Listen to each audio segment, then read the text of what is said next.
Hola con todos, hoy vamos a hablar sobre la hemostasia, los anticoagulantes y los antiplaquetarios. Introducción.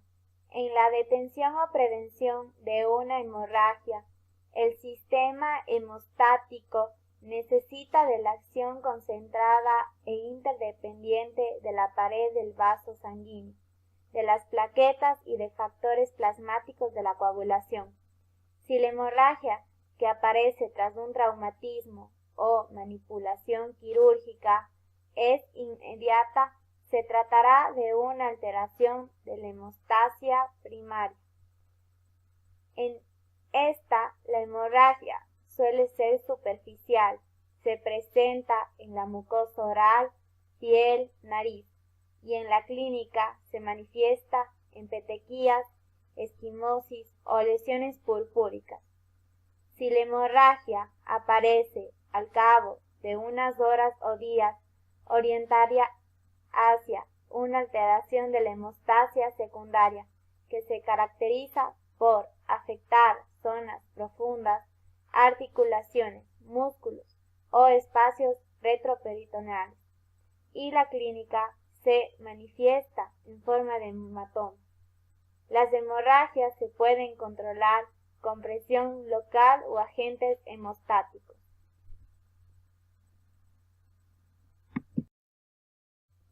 La coagulación plasmática o formación de fibrina consiste en la transformación del fibrógeno soluble en fibrina insoluble por medio de la trombina, la cual es una enzima proteolítica que se forma por activación de la protrombina.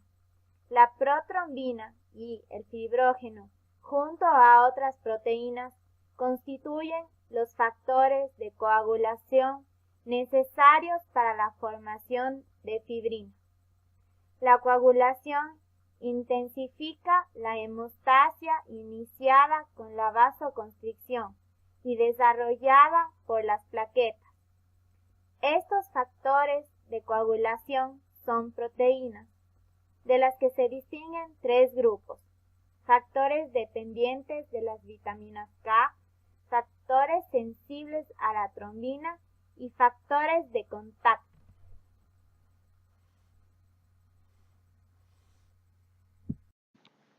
La diástasis trómbica y hemorrágica. La hemostasia es un mecanismo que nos ayuda a evitar la pérdida de sangre. Para la activación de este complejo de defensa se debe dar la dinámica del flujo sanguíneo, que esto es la activación de los componentes de la pared vascular, de las plaquetas y ciertas proteínas del plasma y tejidos.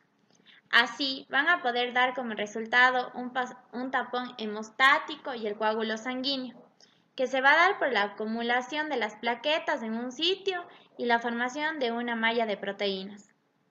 Aquí podemos ver cómo se da la lesión vascular, luego se da la vasoconstricción, el tapón plaquetario, que es el cúmulo de plaquetas en un solo lugar, y el coágulo de fibrina.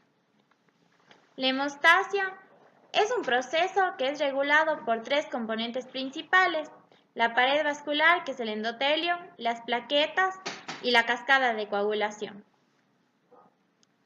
Este proceso de la hemostasia se divide en dos grandes grupos: la hemostasia primaria y la hemostasia secundaria. La hemostasia primaria. Esta primera fase se da inmediatamente después de la lesión inicial. Se inicia con vasoconstricción medida por un vasoconstrictor de gran potencia derivada del endotelio, la endotelina, y por mecanismos de reflejo neurógeno. De manera simultánea, la matriz extracelular queda expuesta, lo cual facilita la adhesión de las plaquetas al endotelio, su activación y posterior agregación plaquetaria, formando así el tapón hemostático. Segundo, se da la hemostasia secundaria, llamada también coagulación. Es la fase en la que se activa la cascada de coagulación, gracias a la interacción del fibrinógeno y los productos secretados por las plaquetas. Consecuentemente, la trombina es activada, la cual convierte el fibrógeno soluble en fibrina insoluble, capaz de polimerizar y entrelazarse, dando lugar así al coágulo estable secundario. La alteración del proceso fisiológico de la hemostasia hídrica normal será la responsable del desarrollo de los diferentes trastornos hemodinámicos, por lo cual debe controlarse que todos los valores se encuentren dentro de los límites fisiológicos, para así asegurar la supervivencia de las células y de los tejidos. La función del endotelio en la coagulación y en la fibrinólisis.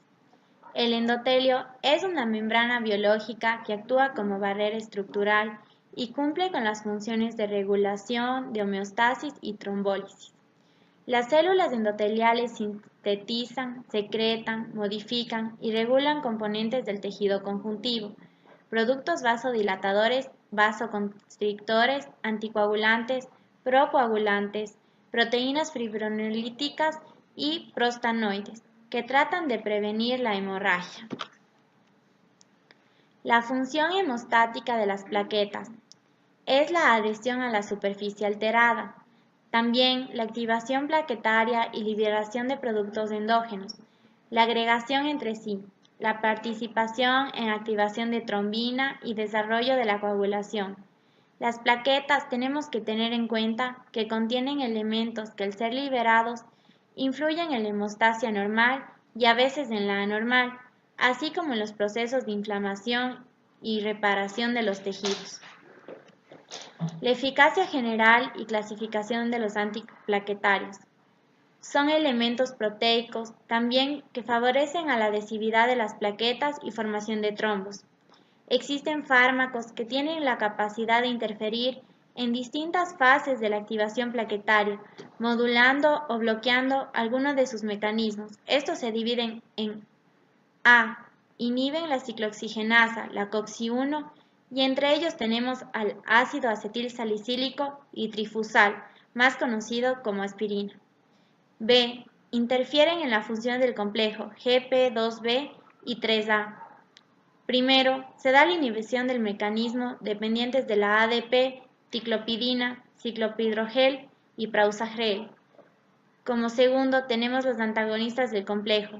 Ellos van a actuar frente a anticuerpos monoclonales como el aviximab, péptidos naturales que impiden la fijación de proteínas, que son las desintegrinas, y los péptidos sintéticos que contienen la secuencia GRD e inhibidores no peptídicos.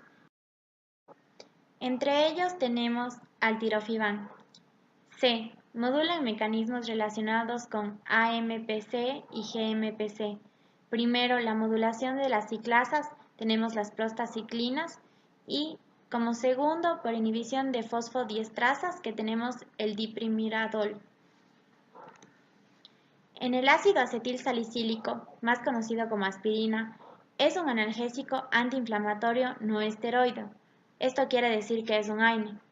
Es un antiagregante plaquetario más utilizado y estudiado, ya que inhibe irreversiblemente la COX-1 y la COX-2, así como también va a ayudarnos a inhibir la síntesis de tromboxano, reduciendo la acción potenciadora de agregación.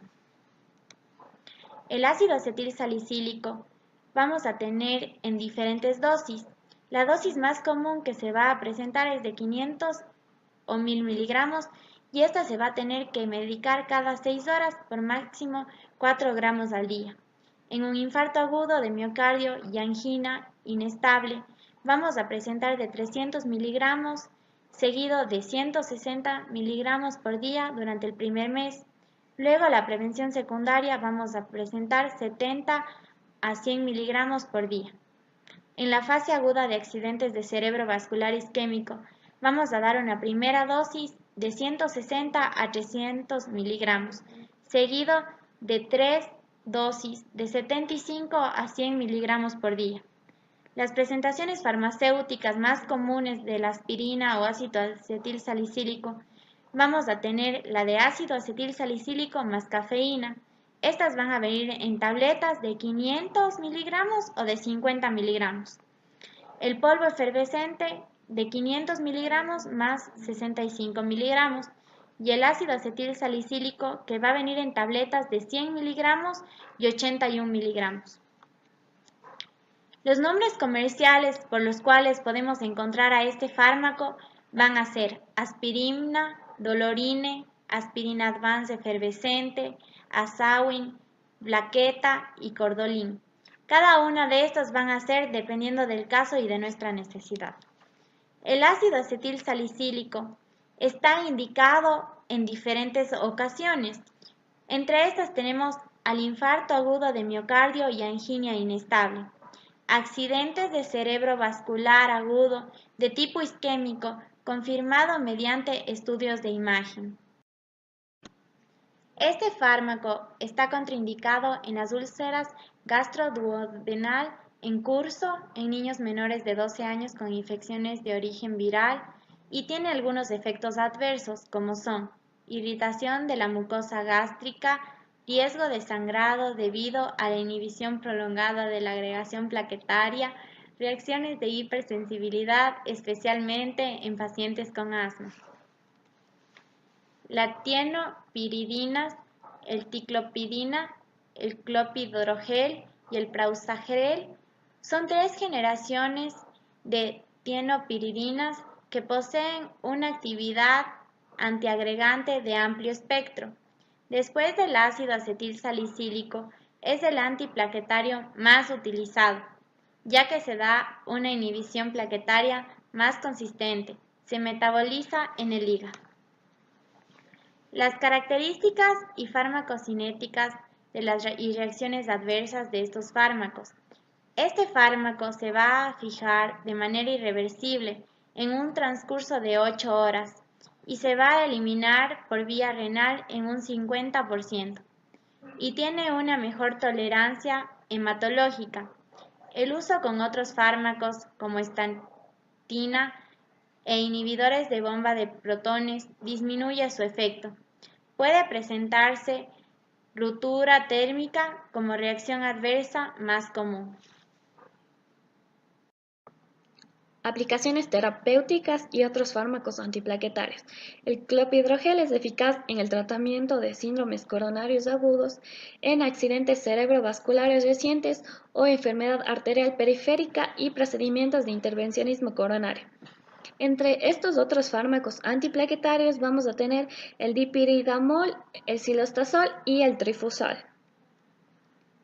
Las acciones terapéuticas que van a tener estos fármacos son las siguientes. Se van a usar en el tratamiento de la fase aguda de los accidentes isquémicos arteriales, evitando que estos progresen. También se van a usar en la prevención secundaria de accidentes isquémicos, evitando que exista recidiva. En procedimientos de cardiología intervencionista, evitando que se dé la reclusión. Y también en la prevención primaria de eventos isquémicos en sujetos aparentemente sanos, pero que tengan riesgos de contraer enfermedades cardiovasculares.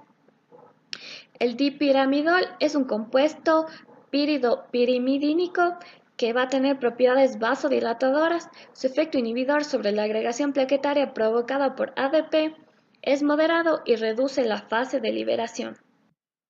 Por otra parte, el cilostazol es un fármaco derivado de 2-oxoquinolona que inhibe las fosfodiesterasas y aumenta la AMPC, con efectos vasodilatadores y también efectos antiagregantes plaquetarios. Este fármaco se va a administrar por vía oral, su absorción es variable y va a mejorar administrándolo con alimentos. En el Vademecum de Ecuador no se menciona su posología debido a las dudas sobre su eficacia y sus riesgos potenciales.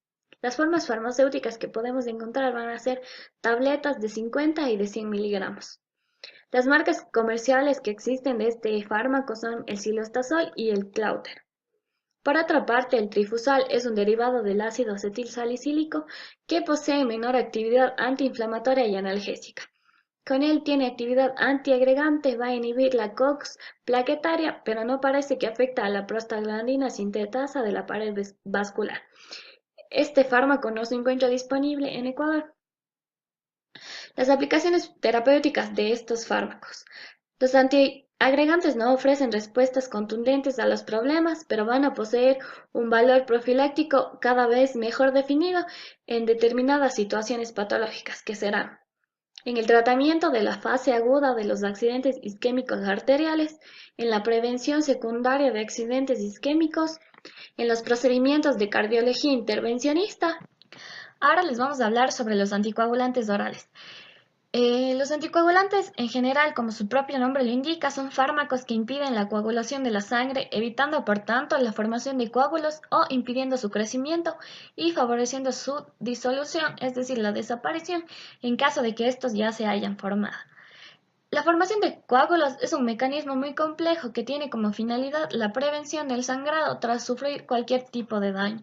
Sin embargo, en ocasiones la formación de coágulos puede desencadenar un infarto de miocardio, un infarto cerebral o la formación de coágulos en las venas o dentro de las aurículas del corazón. Y en estos casos, la administración de fármacos anticoagulantes va a ser muy fundamental. Uso de anticoagulantes. En la actualidad, muchas enfermedades, destacando la enfermedad isquémica del corazón, las trombosis venosas profundas y la implantación de prótesis valvulares, entre otras alteraciones, son tratadas con fármacos anticoagulantes. El nivel deseado de anticoagulación va a variar para los diferentes procesos. El manejo de estos pacientes en caso de requerir extracciones dentales ha sido modificado en los últimos años, valorando el riesgo de hemorragia post-extracción contra el riesgo de potenciar problemas más graves de tromboembolismo. Actualmente se trata de mantener los niveles de anticoagulación y tratar cualquier hemorragia post-extracción con medidas locales, como lo son el colágeno, la fibrina adhesiva y enjuagues con ácido tranexámico. El 90% de las hemorragias post-extracción se deben a otras causas diferentes a la terapia anticoagulante, como son el excesivo trauma operatorio de los tejidos blandos, las pocas instrucciones postoperatorias, la manipulación del alveolo o de otro sitio operatorio, como colocar la lengua o succionar. Esto puede causar la fibrinólisis en el sitio de la herida. El uso inapropiado de medicamentos para la analgesia, como la aspirina u otro fármaco antiinflamatorio no esteroideo, que puede interferir con la función plaquetaria e inducir al sangrado. Los anticoagulantes orales. Desde 1950 se comenzaron a utilizar los antagonistas de la vitamina K como unos anticoagulantes orales. Su eficacia en la prevención y el tratamiento de la enfermedad tromboembólica se ha demostrado ampliamente y se ha convertido en uno de los fármacos más utilizados. Estos fármacos presentan ciertas características como lo son su estrecha ventana terapéutica, su gran variabilidad interindividual, las numerosas interferencias farmacológicas y dietéticas y la obligatoriedad de controles periódicos para ajustar la dosis. Se han desarrollado los inhibidores directos del factor 10A como el rivaroxaban y el apisaban, que aportan estas ventajas y que comienzan a ser autorizados en diversas situaciones para su aplicación clínica. El inicio de la coagulación se divide en partes diferentes, la vía extrínseca y la vía intrínseca. La vía extrínseca es el iniciador primario de la coagulación, mientras que la vía intrínseca lleva a la activación sucesiva de los factores 10 y el factor 9. El factor 9 es activado y cuando se activa se convierte en un factor 10A que desempeña un papel central en la cascada de coagulación, debido a que se encuentra en el punto en el que van a converger la vía intrínseca y la vía extrínseca. Antagonistas de la vitamina K. En la actualidad existen los siguientes grupos. Un grupo A, que son los derivados de la 4-hidroxicumarina, y un grupo B, que son los derivados de indán, 1,3-diona. En los derivados de la 4-hidroxicumarina se encuentran el dicumarol, el acenocumarol, la dicumalona, la warfarina, el fenprocumón y el biscumacetato. Y en el grupo de los derivados de indán, 1,3-diona, se van a encontrar la fenildiona y la difenadiona. En cuanto a su mecanismo de acción anticoagulante, a diferencia de la heparina, la acción anticoagulante solo se produce en vivo, requiriendo un periodo de latencia que oscila entre las 12 y 21 horas. Su mecanismo fundamentalmente es alterar la acción de la vitamina K, elemento esencial para terminar de sintetizar en el hígado 4 proenzimas factores de coagulación, como son el factor 2, factor 7, factor 9 y factor 10. Los fármacos cumarínicos tienen la capacidad de inhibir la quinona reductasas y la vitamina K epoxidorreductasa. El papel de las proteínas C y S como inactivadoras de los factores 8A de la coagulación. La capacidad antitrombótica de los anticoagulantes orales se ha atribuido a su efecto anticoagulante, pero hoy en día estas dos propiedades tienden a disociarse y se da más importancia a la reducción de los factores 2 y 10, como responsables de la acción antitrombótica, y que la reducción de los factores 7 y 9, con mayor y más rápido efecto anticoagulante. En cuanto a las características farmacocinéticas, existe una relación estricta entre la forma libre y la actividad anticoagulante que se puede valorar con el tiempo de protrombina.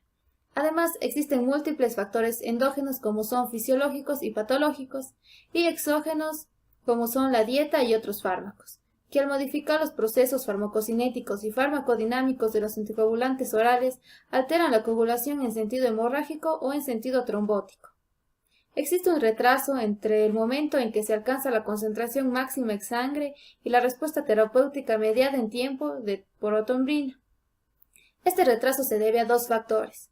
El primero, al tiempo necesario para que se alcancen los niveles estables de acuerdo con su semivida, y el segundo, al tiempo que debe transcurrir hasta que se agoten los factores de coagulación, cuyas semividas son de 6 horas para el factor 7, 24 horas para el factor 9, 40 horas para el factor 10 y 60 horas para el factor 2.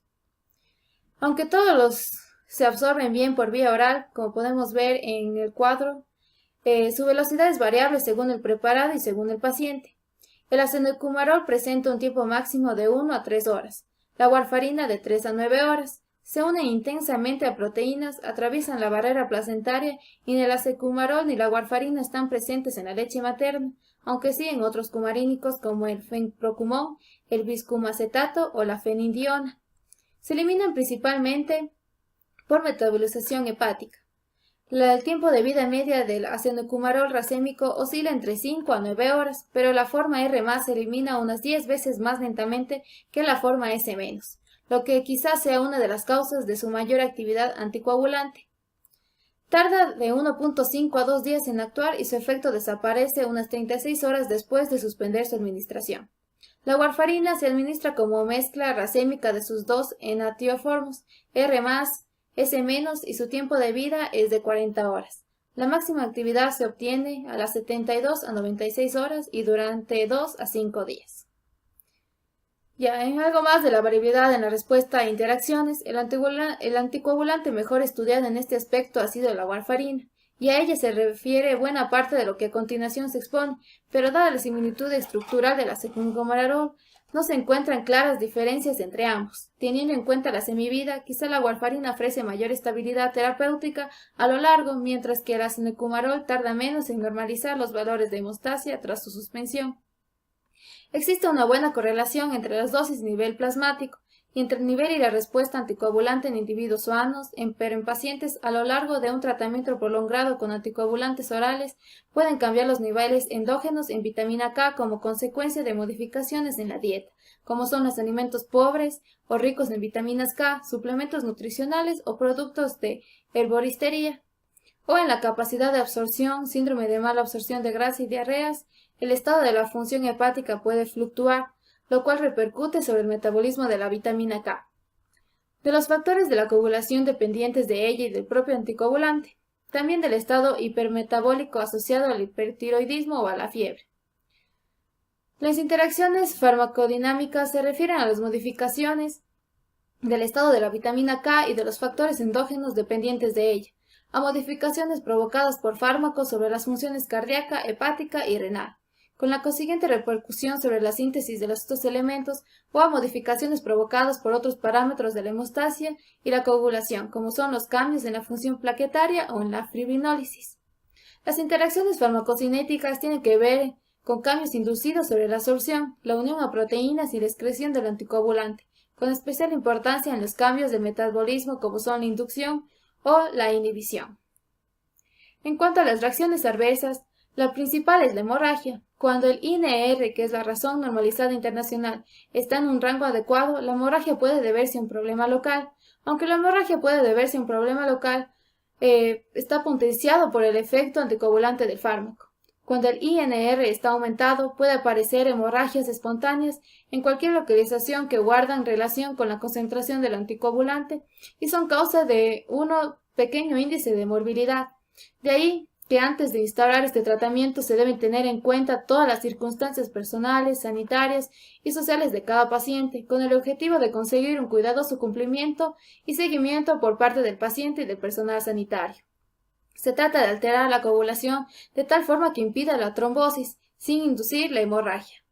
El uso contaminante del AAS y otros fármacos antiinflamatorios no esteroides que alteran la función plaquetaria y producen lesiones gástricas aumentan la posibilidad hemorrágica. Otras reacciones más frecuentes son la diarrea, la necrosis del intestino delgado, urticaria y alopecia. La necrosis cutánea es una complicación poco frecuente pero muy importante que empieza por equimosis extensas y dolores en la parte inferior del cuerpo o en la mama, entre el tercer y 10º día de tratamiento, y está asociada al déficit de proteína C y proteína S. Aunque en un número importante de casos no se ha detectado una anomalía que lo justifique. Como atraviesan la barrera placentaria, actúan sobre el embrión y el feto, y en el primer trimestre del embarazo puede causar malformaciones congénitas en forma de hipoplasia nasal, inclusiones epifesiales y anomalías del sistema nervioso central. En el tercer trimestre, reducen los factores de coagulación dependientes de vitamina K en el feto, pudiendo ocasionar hemorragias en el recién nacido. En cuanto a su dosificación y su control, el acenocumarol se administra en dosis entre 2 a 4 miligramos en una sola dosis de los primeros 2 días, y después, de acuerdo con el INR obtenido, se modificará la dosis hasta alcanzar el rango deseado de forma estable. La warfarina se administra en dosis de 5 miligramos a 10 miligramos día durante 2 días y después se procede de forma similar. Si durante este tiempo inicial se precisara una cobertura antitrombótica inmediata, se administrará conjuntamente con heparina, hasta conseguir niveles de INR superiores a 2 durante 2 días consecutivos. Actualmente se acepta que dosis moderadas de anticoagulantes son tan efectivas como dosis mayores, ocasionando con ello menos complicaciones hemorrágicas. En general, niveles de INR entre 2 y 3 son los más adecuados, excepto en las prótesis calculares mecánicas mitrales y en pacientes con trombosis de repetición, en los que se recomiendan niveles entre 2.5 y 3.5. La dosis precisa para mantener el rango terapéutico adecuado disminuye según aumenta la edad, posiblemente debido a que el aclaramiento desciende con los años. La terapia anticoagulante oral precisa un cuidadoso control analítico, debido a la gran variabilidad individual en la respuesta, no predecible por peso, edad, entre otros factores, y porque es muy estrecho el margen entre la dosis ineficaz, adecuada y excesiva. La prueba empleada es la del tiempo de protrombrina. Su oscilación responde a los cambios de los factores 2, 7 y 10, en proporción a sus semividas respectivas. La actitud terapéutica variará según la importancia de la hemorragia o la intensidad de la anticoagulación, pudiendo reducir o suprimir momentáneamente el tratamiento, administrar vitamina K a dosis de 0.5 a 10 miligramos por vía oral o intravenosa, transfundir plasma fresco o concentrados de complejo protrombínico en casos de hemorragia grave, intervención quirúrgica urgente o si el paciente no puede tolerar la sobrecarga de volumen que aportaría el plasma en caso de que exista una amenaza de vida, y puede utilizarse el factor 7A recombinante. En las hemorragias bucales es buena opción el antifibronílico ácido tranexámico en forma tópica y de enjuague oral. En cuanto a los inhibidores directos de la trombina, el dabigatran actúa sobre la trombina de forma selectiva, competitiva y reversible, bloqueando tanto la trombina libre como la unida al coágulo, e interfiere en la activación plaquetaria y en la de los factores de coagulación. Deja una cantidad de trombina libre para la hemostasia normal. Su empleo está aprobado para la prevención primaria de episodios tromboembólicos en pacientes sometidos a cirugía ortopédica de cadera y rodilla, a dosis de 220 miligramos al día, así como la prevención del ictus y embolismo sistémico en pacientes con fibrilación auricular no valvular, a dosis de 150 miligramos cada 12 horas, con una efectividad similar a la warfarina, sin mayor riesgo hemorrágico, debido a su farmacocinética y farmacodinámica predecibles, permiten una administración oral a dosis fija, sin requerir monitorización de laboratorio. En cuanto a los inhibidores del factor 10A, la rivaroxaban inhibe de forma selectiva, competitiva y reversible del factor XA o 10A, tanto en la que se encuentra en forma libre como el unido a la fibrina y al complejo protrombinasa. Se administra por vía oral y su biodisponibilidad es del 80%, su concentración máxima se alcanza a las 3 horas y su semivida es de 7 a 11 horas. Los alimentos no afectan su absorción, se metaboliza en el hígado, su eliminación se efectúa por el riñón y por vía biliar, no requiere de monitorización de laboratorio. En cuanto a las contraindicaciones de la rivaroxaban, tenemos que no se recomienda en pacientes que tomen inhibidores o inductores del citocromo y de la glucoproteína, en pacientes con tratamientos concomitantes con inhibidores de la proteasa del VIH o anticómicos azoles, en pacientes embarazadas y durante la lactancia, personas con insuficiencia renal o hepática grave. Se usa para la prevención primaria de episodios tromboembólicos a una dosis de 10 miligramos al día, para la prevención del ictus y embolismo sistémico a una dosis de 20 miligramos al día, que sería en dosis única. No hay un antídoto disponible para este fármaco. Su excreción es renal y depende del citocromo. Y su principal efecto adverso será la hemorragia y no se dispone de un antídoto. Como ya lo dijimos, se utiliza en la prevención primaria. En cuanto a la Apixaban, inhibe de forma directa en el centro activo del factor XA o 10A. Es potente, selectiva y reversible tanto de forma libre del factor 10A como el unido a la fibrina y al complejo protrombinasa. Se administra por vía oral. Su absorción es en el tracto gastrointestinal y no está afectada por los alimentos. Tiene una biodisponibilidad mayor de 60%. Su máxima absorción es a las 3 horas y su semivida es de 9 a 14 horas. Se metaboliza en el hígado y otras vías no dependientes del citocromo. Su excreción es renal y biliar. Su principal efecto adverso es la hemorragia y no se dispone de un antídoto. Se utiliza en la prevención primaria de episodios tromboembólicos en pacientes sometidos a cirugía ortopédica de cadera y rodilla a dosis de 2.5 miligramos cada 12 horas. En cuanto al manejo odontológico del paciente con terapia anticoagulante, podemos decir que el régimen de tratamiento con anticoagulantes se cumple en pacientes que han sufrido infarto agudo o miocardio, reposición de válvulas protéticas o enfermedad vasooclusiva en cualquier región del organismo. Como se trata de un tratamiento a largo plazo, el número de pacientes que requieren tratamiento odontológico en estas condiciones es cada vez mayor. En estos casos, el tratamiento se complica no solo por la condición médica de los pacientes, sino también por su tratamiento anticoagulante.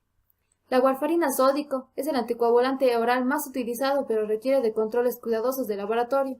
Para la monitorización de tratamiento se utiliza el TP, aunque desde 1983 la Organización Mundial de la Salud recomienda el uso de INR para estandarizar el TP entre los diferentes laboratorios. Su valor indica el grado de anticoagulidad obtenido con anticoagulantes cumarínicos. El valor de la INR varía para cada paciente dependiendo de la patología que provoque el fenómeno trombótico. Así se tiene que en los pacientes con prótesis valvulares el valor varía entre 3.5 a 42, 18 y 19, mientras en pacientes con otras causas el valor de INR suele encontrándose entre 2 a 3. En cualquiera de los casos, los pacientes deben ser tratados sin retirar la terapia anticoagulante oral. En exodoncias simples o procedimientos mínimamente invasivos está indicado si el INR es menor de 4. Hemorragia moderada, se sugiere reducir el INR dependiendo del riesgo para el paciente. Ajustar la dosis de warfarina para lograr un INR menor de 3.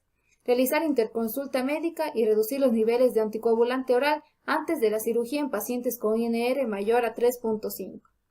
En pacientes bajo tratamiento con warfarina sódica y que requieren una extracción dental, se necesita realizar el tratamiento sin omitir la terapia anticoagulante oral, sin inducir una gran hemorragia postoperatoria, realizar un control previo del INR, suministrar ácido tranexámico y posteriormente mediante enjuagues bucales durante 2 minutos cada 6 horas durante 2 días para disminuir el sangrado postoperatorio en estos pacientes. Después de la exodoncia, se aplica una gasa empapada de ácido tranexámico con comprensión local durante unos minutos y posteriormente enjuagues bucales cada 6 horas durante 7 días. Si en lugar de una cirugía existe una infección, este procedimiento debe ser suspendido hasta que la infección haya sido tratada. Cuando el paciente se encuentre libre de infección aguda y el INR es menor de 3.5, la cirugía puede ser ejecutada. El procedimiento debe hacerse con el menor trauma posible. Si ocurre un sangramiento postoperatorio excesivo, para controlar se puede utilizar el gel Foam con trombina, Oxicel, Surgicel en lugar del gel Foam. En cuanto a las recomendaciones, para realizar un tratamiento dental preventivo antes que nada.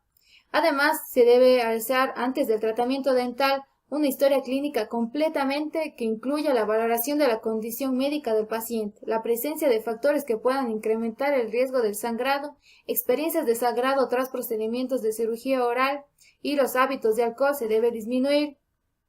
En el examen oral que determine el grado de urgencia del procedimiento quirúrgico, la valoración del estado gingival. En la analítica preoperatoria se debe observar la hemograma, una coagulación, se recomienda conocer el INR el mismo día de la intervención. La técnica quirúrgica debe ser lo menos traumática posible y utilizar una sutura reabsorbible. Después de la cirugía se debe utilizar un apósito de gasa con ácido tranexámico durante 20 minutos. Enjuagues con ácido tranexámico durante 1 minuto a 2 minutos cada 6 horas por 7 días. En caso de necesidad de indicar analgésicos se recomienda el paracetamol o la codeína. Las medidas terapéuticas que reducen el riesgo de hemorragia postoperatoria serán el hielo, una dieta blanda, evitar enjuagues y cuerpos extraños intraorales, evitar hábitos de succión y evitar ejercicios físicos violentos. En todos los casos se recomienda la interconsulta con el médico responsable. Bueno, ahora vamos a continuar hablando de los anticoagulantes parenterales. Los más utilizados van a ser la heparina y sus derivados, de los cuales hablaremos más adelante en el video. En cuanto a los aspectos bioquímicos de la heparina, decimos que este es un glucosaminoglucano que va a estar presente en los gránulos secretores de las células cebadas. Esta va a ser sintetizada a partir de precursores de uridina difosfato, azúcar o glucosa en forma de un polímero. Como vemos, aquí tenemos la presentación de la heparina, que viene en una concentración de 1000 unidades internacionales como solución inyectable. En cuanto a la fuente, decimos que la heparina va a ser extraída de la mucosa intestinal de los cerdos, lugar en donde abundan las células cebadas, y también va a estar formado por pequeñas cantidades de otros glucosaminoglucanos. En cuanto a su actividad biológica, estas no van a diferir por su composición, es decir, van a ser similares en dos aspectos. El promedio de 150 en unidades utilizadas por las farmacopeas de los Estados Unidos, que son las unidades internacionales, sobre miligramos. Cada unidad de estas va a ser igual a la cantidad de heparina que va a evitar la coagulación durante 1 hora. En los derivados de la heparina tenemos a las heparinas de bajo peso molecular y al fondaparinux. En cuanto a las heparinas de bajo peso molecular, la podemos encontrar como neoparin con una concentración de 20 miligramos en 0.2 mililitros como solución inyectable. Y en cuanto al fondaparinux, también vamos a encontrarla como una solución inyectable con una concentración de 5 miligramos en 0.4 mililitros. Aquí podemos observar un cuadro en donde se establecen las diferencias de las características tanto de la heparina, de las heparinas de bajo peso molecular y el fondaparinux. Como vemos, la heparina y las heparinas de bajo peso molecular van a tener un origen biológico y el fondaparinux va a tener un origen sintético. En cuanto a su peso molecular, tenemos que va a estar medido en daltios, presentándose la heparina con 15.000 daltios, las heparinas de bajo peso molecular con 5.000 daltios y el fondaparinux con 1.500 daltios. En cuanto a su biodisponibilidad, tenemos que la heparina presenta un 30%, las heparinas de bajo peso molecular un 90% y el fondaparinux un 100% de biodisponibilidad. En la semivida, mediada en horas, tenemos que la heparina tiene 1 hora, las heparinas de bajo peso molecular 4 horas y el fondaparinux 17 horas. En cuanto a la heparina, esta no va a presentar excreción renal y las heparinas de bajo peso molecular y el fondaparinux sí van a ser eliminadas por excreción renal. En cuanto al efecto del antídoto, vamos a tener que en la heparina va a ser completo, en las heparinas de bajo peso molecular va a ser parcial y el fondaparinux no va a presentar ningún efecto antídoto. En cuanto a la trombocitopenia, la heparina presenta un menos 5%, las heparinas de bajo peso molecular menos del 1% y el fondaparinux menos del 1%. En cuanto a su mecanismo de acción, tenemos que la heparina y sus derivados no van a tener una actividad anticoagulante intrínseca. Estas simplemente se van a ligar a la antitrombina y van a acelerar su velocidad inhibiendo a las proteasas de coagulación. ¿Qué es la antitrombina? La antitrombina es un polipéptido monocatenario glucosilado que va a estar compuesto de 432 residuos aminoácidos y va a ser el encargado de inhibir a los factores de coagulación activados. La heparina se va a fijar a la antitrombina por medio de una secuencia de pentasacáridos. La heparina y sus derivados van a actuar o van a tener una función como catalizadores. Una vez de que haya sucedido la unión a la antitrombina, estas se van a disociar del complejo y van a catalizar a otras antitrombinas. En los efectos farmacológicos, si es que la heparina es administrada en dosis grandes, estas van a interferir en la agregación plaquetaria, van a prolongar el tiempo de la hemorragia y van a limpiar el plasma lipémico mediante la liberación de lipoproteílipasa en la circulación. Las heparinas de bajo peso molecular y el fondaparinux van a ejercer un escaso efecto en las plaquetas. En cuanto a su uso clínico, decimos que las heparinas y los derivados de esta van a ser utilizados para iniciar el tratamiento de la trombosis venosa. La trombosis venosa es la formación de un coágulo en una vena profunda. Esta generalmente se va a formar o se va a desarrollar en las piernas o en los muslos. Y también estos se van a utilizar para la embolia pulmonar.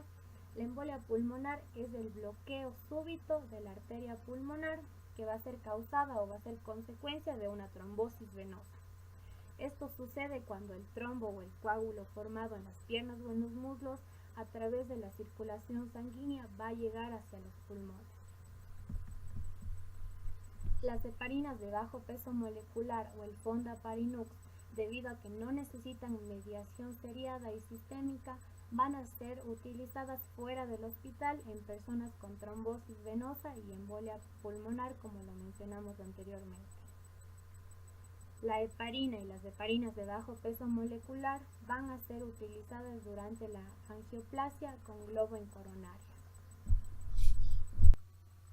Tratamiento que es utilizado en la angina de pecho, que es el bloqueo o el estrechamiento de los vasos sanguíneos que son los encargados de llevar la sangre al corazón.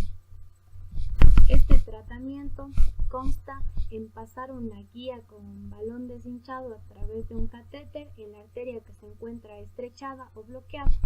Luego este balón se va a hinchar y de esta manera va a lograr desbloquear a la arteria.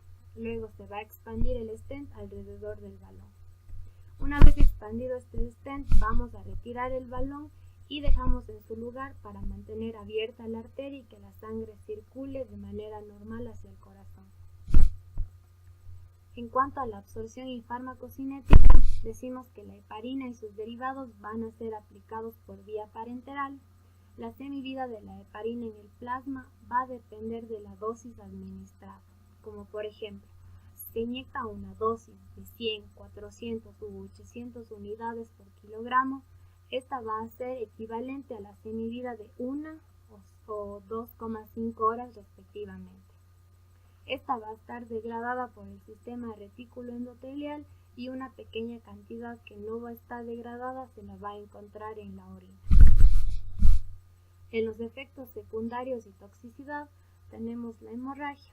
El peligro de una hemorragia va a verse aumentada con la dosis total diaria de la heparina incrementada o en mayor cantidad. También vamos a tener la trombocitopenia, que es inducida por la heparina. Nos dicen que alrededor de la mitad de los pacientes que fueron tratados con heparina van a desarrollar o pueden desarrollar complicaciones trombóticas letales e incluso en el peor de los casos se puede terminar con la amputación de una extremidad. Otros anticoagulantes parenterales tenemos la lepirudina, que va a ser un derivado de la hirudina. Esta es obtenida por medio de ingeniería genética. Es un inhibidor directo de la trombina y va a aparecer en las glándulas salivales de las sanguijuelas medicinales. Esta va a estar administrada por vía intravenosa. Como vemos, tenemos un nombre comercial como es el Refludan, que viene en una concentración de 500 miligramos. También vamos a tener la desirudina, que al igual que la anterior es un derivado de la irudina. Está indicada para evitar la trombosis venosa profunda en personas que desean realizarse una cirugía de reemplazo de cadera. En cuanto a su dosis recomendada, es de 15 miligramos cada 12 horas por inyección subcutánea.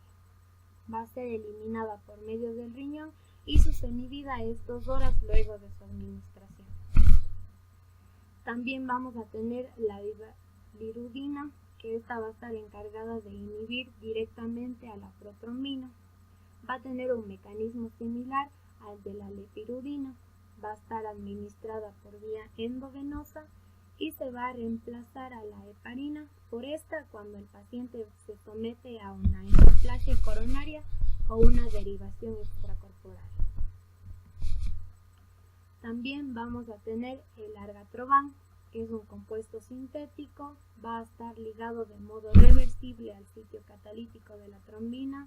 Se lo va a administrar por vía intravenosa y va a presentar una semivida de 40 a 50 minutos. Esta va a presentar una acción inmediata y puede ser utilizado en vez de la lepirudina como profiláctico para tratar en personas con trombocitopenia. Vamos a tener el drotrecogin alfa, que va a ser una forma de proteína C. Va a estar encargado de inhibir la coagulación por inactivación proteolítica. También este posee efectos antiinflamatorios y va a ser administrada por venoclisis. La administración por 96 horas constantes va a disminuir la mortalidad en adultos con riesgo de muerte por sepsis profunda. Y finalmente tenemos a la antitrombina, que es una forma de antitrombina humana y va a estar obtenida por ingeniería genética a partir de la leche de cabra. En cuanto al manejo odontológico de pacientes que son tratados con anticoagulantes, se tiene algunas recomendaciones que son fundamentales. En estos pacientes va a ser importante realizar un tratamiento dental preventivo para de esta manera minimizar la necesidad de una intervención quirúrgica. Debemos realizar una historia clínica que sea completa. Tenemos que ver la valoración de la condición médica del paciente. También ver si es que hay la presencia de factores que pueden incrementar el riesgo de sangrado. Experiencias de sangrado tras procedimientos de cirugía oral. Hábitos como el alcohol. En el examen oral tenemos que ver que determine el grado de urgencia del procedimiento quirúrgico y la valoración del estado gingival de nuestro paciente. En la analítica preoperatoria vamos a tener los hemogramas y la coagulación. Tenemos que es recomendable conocer el INR el mismo día de la intervención. La técnica quirúrgica debe ser lo más atraumática posible. También se recomienda utilizar una sutura reabsorbible para de esta manera disminuir el riesgo de sangrado.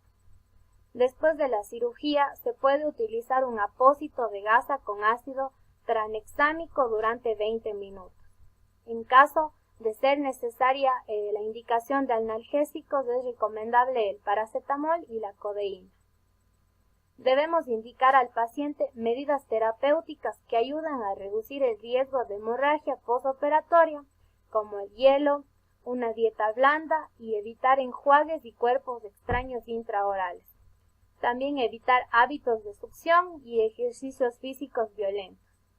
En todos los casos se recomienda la interconsulta con el médico responsable. Como conclusión, podemos decir que los fármacos pueden ocasionar ciertas complicaciones hemorrágicas que pueden eliminar los beneficios que nos proporcionan. Los agregantes antiplaquetarios, especialmente el ácido acetilsalicílico, se asocia con el beneficio a largo plazo. Como conclusión, podemos decir que la hemostasia es un mecanismo por el cual se va a detener la hemorragia de un vaso sanguíneo por medio de diversos mecanismos, tanto vasculares, plasmáticos o plaquetarios. Los fármacos que diluyen la sangre, como son los anticoagulantes o los agentes antiplaquetarios, pueden evitar que las arterias se obstruyan o evitar que se vuelvan a obstruir. También pueden evitar que se formen coágulos en las venas profundas de las piernas que pueden desprenderse y llegar hasta los pulmones. Pero por otro lado, estos fármacos también pueden ocasionar ciertas complicaciones hemorrágicas que pueden eliminar los beneficios que nos proporcionan los mismos. Los agregantes antiplaquetarios, especialmente el ácido acetilsalicílico, se asocia con beneficio a largo plazo. Gracias por ver nuestro video. Creemos que los odontólogos deben estar correctamente formados para poder tratar a un paciente que esté medicado con anticoagulantes o antiplaquetarios y tener un correcto manejo del mismo. Les invitamos a que si les gustó nuestro video, le den like y se suscriban. Gracias por ver.